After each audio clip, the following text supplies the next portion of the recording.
Hello বন্ধুরা, এখানে দেখো কি সুন্দর ধনে গাছগুলো আমি লাগিয়ে সব উঠিয়ে গেছিলাম। দুই একটা গাছ ছিল মনে হয়, এগুলো দেখি কি সুন্দর পাতা হয়ে আছে, ধনে পাতা। তো এগুলো পেরে ভাবলাম ডালে একটু দিয়ে দিব।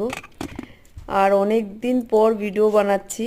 ইন্ডিয়ার থেকে ফিরে এখানে টেম্পারেচারের ডিফারেন্সে 3-4 দিন অসুস্থ হয়ে পড়েছিলাম। তো তার জন্য ভিডিও বানানো হয়নি 2 সপ্তাহ ধরে।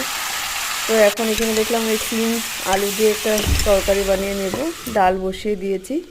আর দেখো ইন্ডিয়া থেকে আমাদের সবার বাড়ির সবার ফেভারিট ধনে পাতা, কি জানি বলে, পাট পাতা। তো পাট পাতার বড়া বানাবো।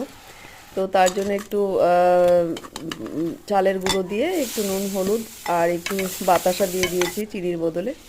বাতাসাও নিয়ে এসেছিলাম আমি ওখান থেকে। তো এখানে প্রায় আমার লাঞ্চ রেডি। তো সবাইকে এখানে দিয়ে দিব।